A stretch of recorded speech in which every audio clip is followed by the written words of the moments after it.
Friends, അസ്സലാമു അലൈക്കും. എല്ലാവർക്കും ഐഷസ് റീം വേൾഡിൻ്റെ പുതിയൊരു വീഡിയോയിലേക്ക് സ്വാഗതം. ഇന്ന് ഞാൻ വന്നിട്ടുള്ളത് പഴം കൊണ്ടുണ്ടാക്കാൻ പറ്റുന്ന നല്ലൊരു ഹൽവയുടെ റെസിപ്പിയുമായിട്ടാണ്. ഇതുപോലെ പഴത്തിൻ്റെ തൊലി കറുത്ത് പോയാൽ പിന്നെ ഈ പഴം കഴിക്കാൻ എല്ലാവർക്കും മടിയായിരിക്കും. അപ്പോൾ നമ്മൾ വിചാരിക്കും ഇനിയിപ്പോൾ ഈ പഴം എന്താ ചെയ്യാന്ന്. അപ്പോൾ നിങ്ങൾ ഈ പഴം കളയൊന്നും വേണ്ട കേട്ടോ. ഈ തൊലി കറുത്ത് പോയ പഴം വെച്ചിട്ടുണ്ടാക്കാൻ പറ്റുന്ന ബേക്കറിയിൽ നിന്നൊക്കെ കിട്ടുന്നത് പോലെയുള്ള നല്ലൊരു കിടിലൻ ഹൽവയാണ് ഞാൻ ഇന്നിവിടെ ഷെയർ ചെയ്യുന്നത്. ഇതൊരു ഇൻസ്റ്റൻറ്റ് റെസിപ്പി കൂടിയാണ്. ഇതൊരു 20 മിനിറ്റിനുള്ളിൽ പെട്ടെന്ന് ചെയ്തെടുക്കാനും പറ്റും. ഇത് കുട്ടികളൊക്കെ സ്കൂൾ വിട്ട് വരുമ്പോൾ അവർക്ക് കൊടുക്കാൻ പറ്റിയ നല്ലൊരു ഹെൽത്തി ആയിട്ടുള്ള സ്നാക്ക് കൂടിയാണ്. ഹൽവ ഉണ്ടാക്കാനായിട്ട് ഞാനിവിടെ നന്നായി പഴുത്ത 5 നേന്ത്രപ്പഴമാണ് എടുത്തു വെച്ചിട്ടുള്ളത്. ഈ പഴത്തിൻ്റെ തൊലിയൊക്കെ ഞാനിവിടെ കളഞ്ഞു വെച്ചിട്ടുണ്ട്.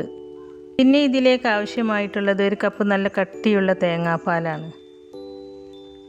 ആദ്യം നമുക്ക് ഈ തേങ്ങാപ്പാൽ ഒഴിച്ച് ഈ പഴം ഒന്ന് അരച്ചെടുക്കണം. അതിനായിട്ടൊരു മിക്സിയുടെ ജാർ എടുത്ത് ഈ പഴം ചെറിയ കഷ്ണങ്ങളായിട്ട് ഈ മിക്സിയുടെ ജാറിലേക്ക് ഇട്ട് കൊടുക്കുന്നുണ്ട്. അതിനുശേഷം ഈ തേങ്ങാപ്പാലിൽ നിന്നും പകുതി തേങ്ങാപ്പാൽ ഞാൻ ഈ മിക്സിയുടെ ജാറിലേക്ക് ഒഴിച്ച് കൊടുക്കുകയാണ്. അതിനുശേഷം ഈ പഴം ഞാൻ നല്ല ഫൈൻ പേസ്റ്റായിട്ട് അരച്ചെടുത്തിട്ടുണ്ട്. ഇനി ഇതൊരു ബൗളിലേക്ക് ഒഴിച്ച് കൊടുത്തിട്ട് ബാക്കിയുള്ള പഴവും തേങ്ങാപ്പാലും ഒഴിച്ച് കൊടുത്ത് ഇതുപോലെ അരച്ചെടുക്കുക. ഞാനിവിടെ 2 ബാച്ചായിട്ടാണ് കേട്ടോ ഈ പഴം അരച്ചെടുത്തിട്ടുള്ളത്. ഇനി നമുക്ക് ഈ ഹൽവയിലേക്ക് മധുരത്തിന് ആവശ്യമായ ശർക്കര ഉരുക്കിയെടുക്കാം. ഞാനിവിടെ ഇതുപോലത്തെ 5 അച്ച് ശർക്കരയാണ് എടുത്തിട്ടുള്ളത്. ശർക്കര ഉരുക്കിയെടുക്കാനായിട്ട് ഞാൻ ഇതിലേക്ക് 1 കപ്പ് വെള്ളം ഒഴിച്ച് കൊടുത്തിട്ടുണ്ട്. ഇനി ഈ ശർക്കര ഒന്ന് ഉരുകി വരുന്നത് വരെ നമുക്ക് വെയിറ്റ് ചെയ്യാം.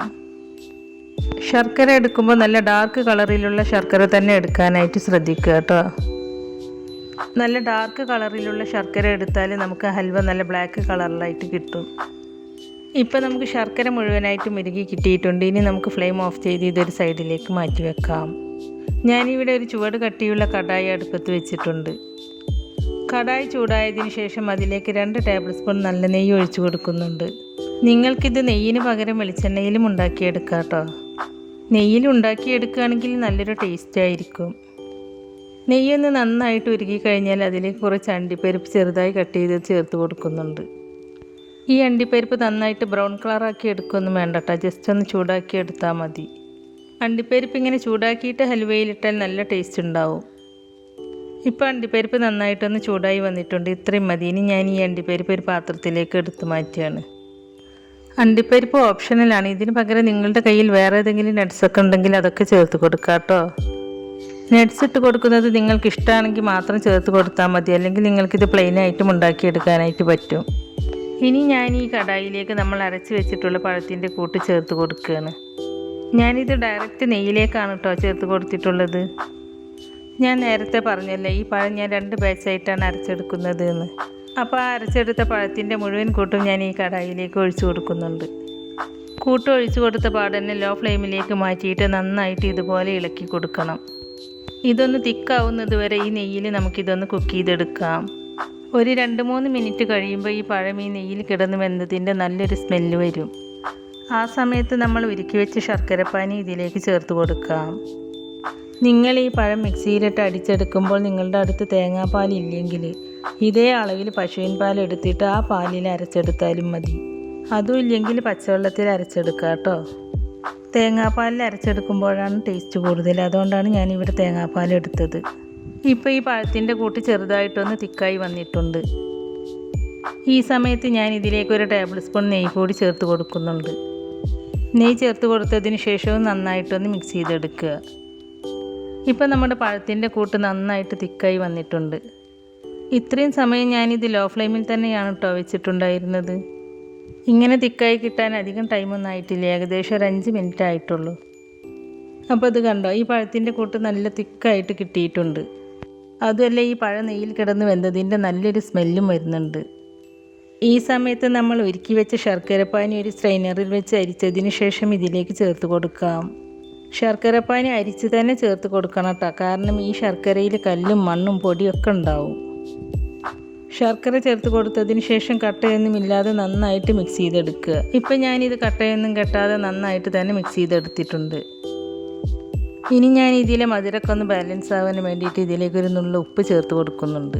ഉപ്പ് ചേർത്ത് കൊടുത്തതിന് ശേഷവും നന്നായിട്ടൊന്ന് മിക്സ് ചെയ്തെടുക്കുക.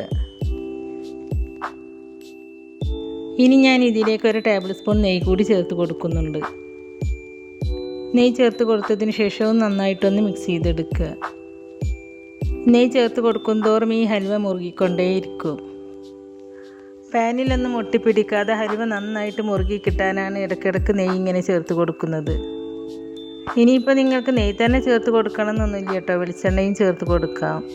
നെയ്യിലുണ്ടാക്കി എടുക്കുമ്പോൾ ഈ ഹലുവ നല്ലൊരു ടേസ്റ്റാണ്. ഞാനിതിലേക്ക് 2 ടേബിൾ സ്പൂൺ കൂടി നെയ്യ് ചേർത്ത് കൊടുത്തിട്ടുണ്ട്. ഇനി ഞാൻ ഈ ഹൽവക്ക് നല്ലൊരു ഫ്ലേവർ കിട്ടാൻ വേണ്ടിയിട്ട് 1 ടേബിൾ സ്പൂൺ ഏലക്കപ്പൊടി ചേർത്ത് കൊടുക്കുന്നുണ്ട്. ഞാനിത് പഞ്ചസാരയും ഏലക്കയും കൂടി കൂട്ടിപ്പൊടിച്ചതായതുകൊണ്ടാണ് 1 ടേബിൾ സ്പൂൺ ചേർത്ത് കൊടുത്തത്. ഇനി നിങ്ങളുടെ അടുത്ത് ഏലക്കപ്പൊടി മാത്രമാണെങ്കിൽ 1/2 ടീസ്പൂൺ ചേർത്ത് കൊടുത്താൽ മതി. ഏലക്കപ്പൊടി ചേർത്ത് കൊടുത്തതിന് ശേഷവും നന്നായിട്ടൊന്ന് മിക്സ് ചെയ്തെടുക്കുക. ഇനി ഞാൻ ഇതിലേക്ക് നമ്മൾ നേരത്തെ റോസ്റ്റ് ചെയ്തെടുത്ത അണ്ടിപ്പരിപ്പ് ചേർത്ത് കൊടുക്കുന്നുണ്ട്.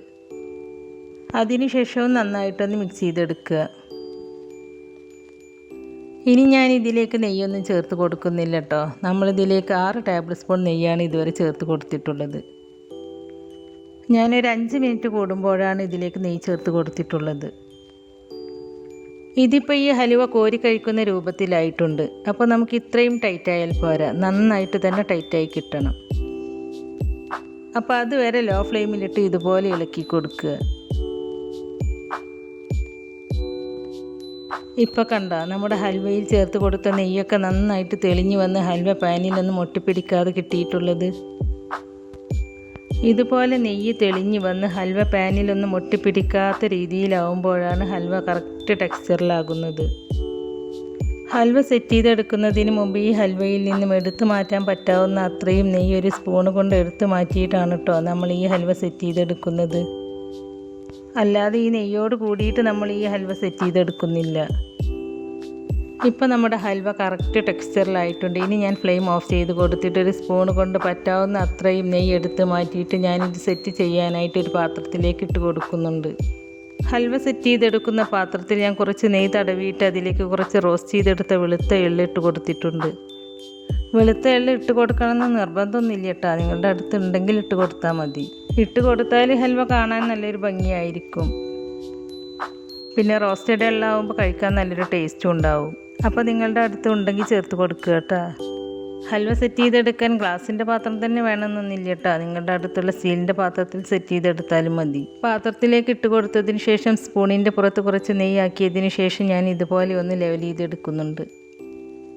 സ്പൂൺ കൊണ്ട് നന്നായിട്ട് പ്രസ് ചെയ്ത് കൊടുത്തിട്ട് ലെവൽ ചെയ്തെടുക്കുകയാണെങ്കിൽ ഹൽവ ബേക്കറിയിൽ നിന്നൊക്കെ വാങ്ങിക്കുന്നത് പോലെ നല്ലൊരു ഷേപ്പിൽ കിട്ടും. ഇപ്പോൾ ഞാനിവിടെ ഹൽവ നന്നായിട്ടൊന്ന് ലെവൽ ചെയ്തെടുത്തിട്ടുണ്ട്. ഇനി ഞാൻ ഇതിൻ്റെ മുകളിലേക്ക് കുറച്ചുകൂടി വൈറ്റ് എള്ള് ഇട്ട് കൊടുക്കുന്നുണ്ട്. ഇനി ഇത് ചൂടാറിയിട്ട് നന്നായിട്ടൊന്ന് സെറ്റായിട്ട് വരട്ടെ. അപ്പോൾ നമുക്കിത് സെറ്റാവാനായിട്ട് വെയിറ്റ് ചെയ്യാം. ഇനി നിങ്ങളിത് സെറ്റാവാനായിട്ട് ഫ്രിഡ്ജിലേക്കൊന്നും വെക്കണ്ട കേട്ടോ, ഇത് പുറത്തിരുന്ന് തന്നെ സെറ്റായിക്കോളും. ഇപ്പോൾ നമ്മുടെ ഹൽവ സെറ്റായി കിട്ടിയിട്ടുണ്ട്. ഇനി ഞാനിതൊന്ന് കട്ട് ചെയ്തെടുക്കാൻ വേണ്ടിയിട്ട് ഒരു പാത്രത്തിലേക്ക് മാറ്റുന്നുണ്ട്.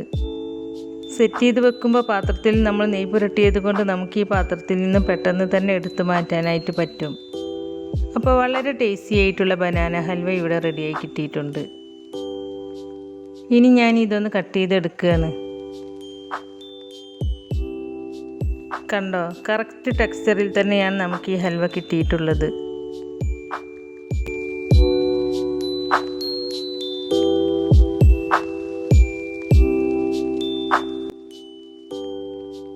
ഇപ്പോൾ ഞാൻ ഈ ഹൽവ കട്ട് ചെയ്തെടുത്തിട്ടുണ്ട്. അപ്പോൾ വളരെ ടേസ്റ്റി ആയിട്ടുള്ള ബേക്കറിയിൽ നിന്നൊക്കെ കിട്ടുന്നത് പോലെയുള്ള ഹൽവ പഴുത്ത പഴം കൊണ്ട് നമുക്ക് വളരെ ഈസി ആയിട്ട് ഉണ്ടാക്കിയെടുക്കാനായിട്ട് പറ്റും. അപ്പോൾ നിങ്ങളെ വീട്ടിലൊക്കെ ഇതുപോലെ തൊലി കറുത്ത് പോയ പഴമൊക്കെ ഉണ്ടെങ്കിൽ ഇതുപോലെ ഒന്ന് ഉണ്ടാക്കി നോക്കൂ കേട്ടോ. എന്നിട്ട് അതിൻ്റെ ഫീഡ്ബാക്ക് കമൻറ്റായി എഴുതി അറിയിക്കാനും മറക്കരുത്. നമ്മുടെ ഇന്നത്തെ ഈ റെസിപ്പി നിങ്ങൾക്ക് ഇഷ്ടമായിട്ടുണ്ടെങ്കിൽ ലൈക്ക് ചെയ്യുകയും നിങ്ങളുടെ ഫ്രണ്ട്സിനും ഫാമിലിയിലേക്കൊക്കെ ഒന്ന് ഷെയർ ചെയ്ത് കൊടുക്കുകയും അതുപോലെ ചാനൽ സബ്സ്ക്രൈബ് ചെയ്യാതെ പുതുതായി ആരെങ്കിലും കാണുന്നവരുണ്ടെങ്കിൽ ഒന്ന് സബ്സ്ക്രൈബ് ചെയ്ത് സപ്പോർട്ട് ചെയ്യുകയും ചെയ്യണേ.